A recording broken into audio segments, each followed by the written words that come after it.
আমার নাম আকাশ, আর আমার ছোটবেলার কথা মনে পড়লে এখনো মনটা একটু আনচান করে। তখন আমার বয়স 7-8 হবে। বাবা মা আমাকে নিয়ে কাকার বাড়ি যেতাম। কাকার বাড়িটা ছিল একতলা, ছোট্ট একটা উঠোন আর পিছনে একটা আম গাছ। আমি আর আমার কাকাতো বোন রিমা তখন সবে 3-4 বছরের। সারাদিন উঠোনে দৌড়াদৌড়ি করতাম। কখনো আম গাছের নিচে লুকোচুরি খেলতাম, কখনো কাকিমার হাতের পিঠে খেয়ে দুজনে একসঙ্গে দুষ্টুমি করতাম। রিমা ছিল দারুণ দুষ্টু। কাকিমা আমাদের দুষ্টুমি হাসি মুখে দেখতেন। মাঝে মাঝে বলতেন, আকাশ, রিমাকে এত আদর করিস না, মাথায় উঠে যাবে। কাকাও হাসতেন, তবে তিনি বেশিরভাগ সময় ব্যস্ত থাকতেন তার ছোট্ট দোকান নিয়ে। আমার ছোটবেলার সেই হাসি খুশির দিনগুলো যেন একটা স্বপ্নের মতো ছিল। কিন্তু সেই স্বপ্ন ভেঙে গেল যখন আমার বয়স 13 বছর। সেদিনটা এখনো আমার মনে ঝকঝকে স্পষ্ট। বর্ষার একটা দুপুর, আকাশ ছিল ঘন কালো মেঘে ঢাকা। বাবা মা কলকাতা থেকে হালিশহরে কাকার বাড়িতে আসছিলেন আমাকে নিয়ে যাওয়ার জন্য। আমি তখন আমাদের পুরনো বাড়িতে একটা প্রতিবেশীর কাছে ছিলাম। বাবা একটা সেকেন্ড হ্যান্ড মারুতি গাড়ি কিনেছিলেন কিছুদিন আগে, আর সেই গাড়িতেই তারা আসছিলেন। কিন্তু পথে বৃষ্টির জন্য রাস্তা পিচ্ছিল হয়ে গিয়েছিল। শুনেছিলাম বাবা গাড়ি চালাচ্ছিলেন আর মা পাশে বসে গান শুনছিলেন। হঠাৎ একটা ট্রাক তাদের গাড়ির সামনে এসে পড়ে। বাবা ব্রেক করার চেষ্টা করেছিলেন, কিন্তু পিচ্ছিল রাস্তায় গাড়িটা নিয়ন্ত্রণ হারিয়ে ফেলে। ট্রাকের সঙ্গে ধাক্কা লাগতেই গাড়িটা দুমড়ে মুচড়ে যায়। পুলিশ পরে বলেছিল দুর্ঘটনাটা এত ভয়ানক ছিল যে বাবা মা দুজনেই ঘটনাস্থলেই মারা যান। আমাকে যখন খবরটা দেওয়া হলো, আমি যেন পাথর হয়ে গিয়েছিলাম। আমার মাথায় কিছুই ঢুকছিল না। আমার সেই ছোট্ট দুনিয়াটা যেন এক মুহূর্তে ভেঙে চুরমার হয়ে গেল। আমার বুকের মধ্যে যেন একটা শূন্যতা তৈরি হয়েছিল।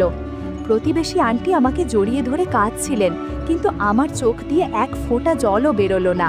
আমি শুধু চুপ করে বসেছিলাম। মনে হচ্ছিল আমি একটা স্বপ্ন দেখছি, যেখান থেকে জেগে উঠলেই আবার বাবা মাকে দেখতে পাবো। কিন্তু সেই স্বপ্ন আর ভাঙল না। বাবা মায়ের শেষকৃত্যের সময়ে আমি হালিশহরে কাকার বাড়িতে গিয়েছিলাম। কাকা আমাকে বুকে জড়িয়ে বলেছিলেন, আকাশ, তুই চিন্তা করিস না, আমরা আছি তোর সঙ্গে। কিন্তু কাকিমার মুখে তখনও সেই হাসিটা ছিল না যেটা আমি ছোটবেলায় দেখতাম।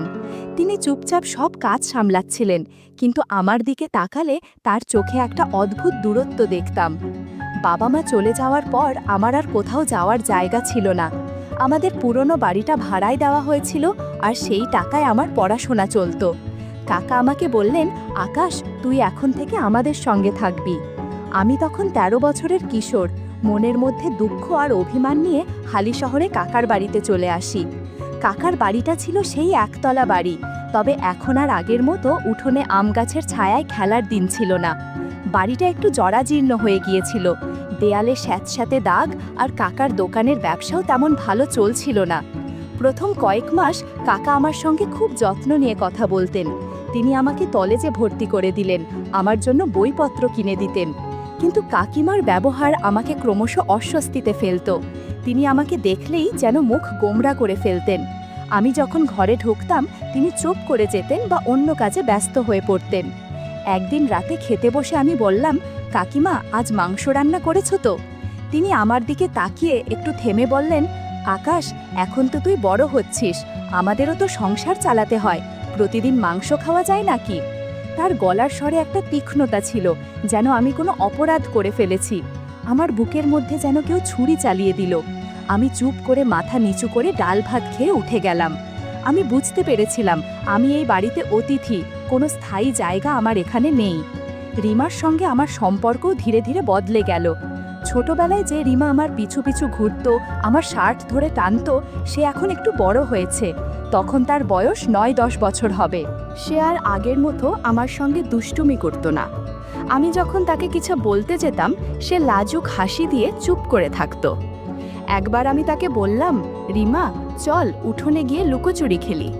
সে শুধু মাথা নেড়ে বলল, না আকাশদা, আমার পড়া আছে। তার চোখে একটা দূরত্ব ছিল, যেন সে আমাকে এড়িয়ে চলছে। আমি বুঝতে পারিনি এটা তার লজ্জা না কাকিমার প্রভাব। কাকিমা মাঝে মাঝে রিমাকে বলতেন, তুই আকাশের সঙ্গে বেশি মিশিস না, ও এখন বড় হয়েছে। এই কথাগুলো আমার কানে এসে পৌঁছাতো আর আমার মনে হতো আমি এই বাড়িতে একা হয়ে যাচ্ছি। রিমার এই দূরে সরে যাওয়া আমাকে আরও একা করে দিল। একদিন আমি ঠিক করলাম আমি আর এখানে থাকবো না। আমার পড়াশোনার জন্য বাবা মায়ের বাড়ির ভাড়ার টাকা আসতো, আর আমি একটা ছোট্ট চাকরির জন্য আবেদন করেছিলাম। কলেজ শেষ হওয়ার পর আমি কলকাতায় চলে আসার সিদ্ধান্ত নিলাম। কাকাকে বললাম, কাকা, আমি এখন নিজের পায়ে দাঁড়াতে চাই। কাকা একটু দুঃখ পেলেন, কিন্তু বললেন, ঠিক আছে আকাশ, তুই যা ভালো বুঝিস। কাকিমা কিছু বললেন না, শুধু মাথা নাড়লেন। আমি বুঝলাম তিনি হয়তো খুশিই হয়েছেন যে আমি চলে যাচ্ছি।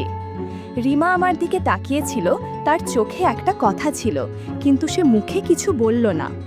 আমি আমার ব্যাগ গুছিয়ে অজানার উদ্দেশ্যে রওনা দিলাম, আর পিছনে ফেলে এলাম সেই বাড়ি যেখানে আমার ছোটবেলার স্মৃতি ছিল। শহরে পা রাখার প্রথম দিনগুলো ছিল যেন একটা দুঃস্বপ্ন। আমার কাছে থাকার জায়গা ছিল না। প্রথম রাতটা আমি শহরের একটা বাসস্ট্যান্ডের বেঞ্চে কাটিয়েছিলাম। রাতের ঠান্ডা বাতাস আমার শরীরে কাঁপুনি ধরিয়ে দিচ্ছিল, আর পাশ দিয়ে বাসের হর্ন আর মানুষের হাত ডাক আমার মাথায় হাতুড়ি পিটছিল।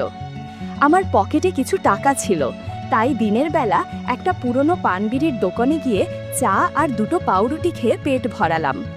কিন্তু রাত হলেই আমার বুকের মধ্যে ভয় ঢুকে যেত। কোথায় ঘুমোবো, কিভাবে বাঁচব? আমার মাথায় বাবা মায়ের সেই দুর্ঘটনার দৃশ্য ভেসে উঠত, আর আমি নিজেকে বোঝাতাম, আকাশ, তুই একা নোস, তুই পারবি। কয়েকদিন পর আমি শহরের একটা বস্তিতে আশ্রয় পেলাম। একটা ছোট্ট টিনের চালের ঘর, যেখানে আরও ৬-৭ জন মানুষের সঙ্গে আমাকে থাকতে হতো। ঘরটা ছিল অন্ধকার, দেয়ালে স্যাঁতসেঁতে দাগ, মেঝেতে শুধু একটা পাতলা প্লাস্টিক পাতা। গরমে ঘরের ভিতরটা যেন উনুন, আর বর্ষায় টিনের চাল দিয়ে টপ টপ করে জল পড়ত। ঘরের এক কোণে একটা ভাঙা ল্যাট্রিন, যেখানে গিয়ে মুখে কাপড় চাপা দিয়ে কোনো মতে প্রয়োজন মেটাতে হতো। বস্তির গন্ধটা ছিল অসহ্য। নোংরা ড্রেনের দুর্গন্ধ, পচা খাবারের গন্ধ, আর মানুষের ঘাম মেশানো একটা ভ্যাপসা আবহাওয়া। রাতে ঘুমোতে গেলে পাশের লোকের শ্বাসের শব্দ, কারোর গোঙানি আর বাইরে কুকুরের ডাক আমাকে জাগিয়ে রাখত। আমার মনে হতো আমি যেন কোনো জেলখানায় বন্দী। কয়েক মাস পর আমি একটা নির্মাণ সাইটে কাজ পেলাম। সেখানে ইট বহন, সিমেন্ট মেশানো আর ভারী জিনিস তুলতে হতো। সকাল থেকে সন্ধ্যা পর্যন্ত আমার হাতে ইটের ধুলো, কাঁধে ব্যথা আর পিঠে সিমেন্টের বস্তার চাপ। আমার হাতে কড়া পড়ে গিয়েছিল, আঙুলগুলো ফেটে রক্ত জমত। কিন্তু আমি থামিনি। সাইটের অন্য শ্রমিকদের সঙ্গে আমি মিশতে চেষ্টা করতাম। তাদের মধ্যে ছিল রমেশ, একজন মাঝবয়সী শ্রমিক যে সারাদিন কাজের ফাঁকে গান গাইত আর রাতে মদ খেয়ে চিৎকার করত। আরেকজন ছিল শ্যামল, যে তার গ্রামের বউয়ের কথা বলতে বলতে কাঁদত। আমি তাদের সঙ্গে হাসতাম, কিন্তু মনের মধ্যে একটা শূন্যতা ছিল। আমার কেউ ছিল না, কেউ আমার জন্য অপেক্ষা করত না। নির্মাণ সাইটে আমার পরিচয় হলো মিনার সঙ্গে। মিনা ছিল সেখানে খাবার বানানোর কাজের মহিলা। তার শ্যামলা শরীর, ঘামে ভেজা শাড়ি আর তার হাসি আমার মনে একটা অদ্ভুত টান তৈরি করত। তার বয়স ৩০-এর কাছাকাছি। আমার চোখ বারবার সেদিকে চলে যেত। সে মাঝে মাঝে আমার দিকে তাকিয়ে হাসত, বলতো, আকাশ, তুই এত কষ্ট করিস কেন, একটু হাসিস না? তার কথায় আমার মনে একটা উষ্ণতা জাগত, যেন এই শহরে আমার জন্য কেউ একটু মায়া দেখাচ্ছে। আমি তার দিকে তাকালে কেমন একটা টান অনুভব করতাম, কিন্তু আমি নিজেকে সামলাতাম। বস্তির জীবন আমাকে ভিতর থেকে ভেঙে দিচ্ছিল। টিনের চালের ঘরে গরমে আমার শরীর ঘামে ভিজে যেত, আর বর্ষায় ছাদ দিয়ে জল পড়ত। ঘরের এক কোণে ভাঙা ল্যাট্রিন, যেখানে গিয়ে মুখে কাপড় চাপা দিয়ে কোনো মতে ব্যবহার করা যেত। রাতে পাশের রুমমেটদের চেঁচামেচি, কুকুরের ডাক আর নোংরা ড্রেনের গন্ধ আমাকে জাগিয়ে রাখত। শহরের বস্তির সেই টিনের চালের ঘরে আমার জীবন যেন একটা অন্ধকার গুহায় বন্দী হয়ে গিয়েছিল। একদিন রাতে আমার শরীরে জ্বর এলো। শরীর কাঁপছিল, মাথা ঝিমঝিম করছিল, আর আমার বুকের মধ্যে যেন একটা ভারী পাথর চেপে বসেছিল। আমার পকেটে ডাক্তার দেখানোর টাকা ছিল না। বস্তির সেই নোংরা ঘরে, যেখানে দেয়ালার স্যাঁতস্যাঁতে দাগ আর মেঝেতে পাতলা প্লাস্টিক পাতা ছিল, আমি শুধু একটা পুরনো প্যারাসিটামল গিলে কোনো মতে শুয়ে পড়লাম।